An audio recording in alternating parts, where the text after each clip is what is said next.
যে শহীদ রাষ্ট্রপতি জিয়া রহমানের সময় সমগ্র বাংলাদেশে খাল খননের মাধ্যমে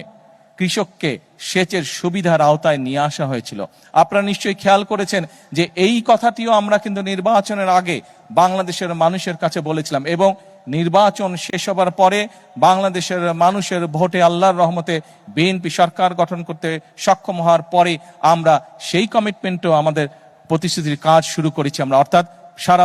বাংলাদেশে আমরা খাল খনন কর্মসূচি করে শুরু করেছি। এবং এই খাল খনন কর্মসূচি আমাদের লক্ষ্য রয়েছে আমরা আগামী 5 বছর প্রায় 20,000 কিলোমিটার খাল ইনশাআল্লাহ খনন করব, যার মাধ্যমে আমরা একদিকে যেরকম পানির সমস্যা, অর্থাৎ আমরা দেখেছি বাংলাদেশে অনেক জায়গা আছে যেখানকার কৃষকরা, দেশের ভিতরে অনেক জায়গা আছে যেখানকার কৃষকরা এমনকি বর্ষার সময় পর্যন্ত পানির কষ্ট তাদেরকে ভোগ করতে হয়। আমরা এই খাল খননের মাধ্যমে কৃষক ভাইদের কাছে, কৃষানী বোনদের কাছে আমরা সেই পানির সমস্যার সমাধান করতে চাই, পানি আমরা পৌঁছে দিতে চাই সঠিকভাবে তার কৃষি জমির জন্য। শুধু তাই নয়, এই খাল খনন করার মাধ্যমে আমরা আমাদের লক্ষ্য উদ্দেশ্য হচ্ছে বন্যার সময় যে অতিরিক্ত বর্ষণ হোক বা হঠাৎ করে যে পানি চলে আসে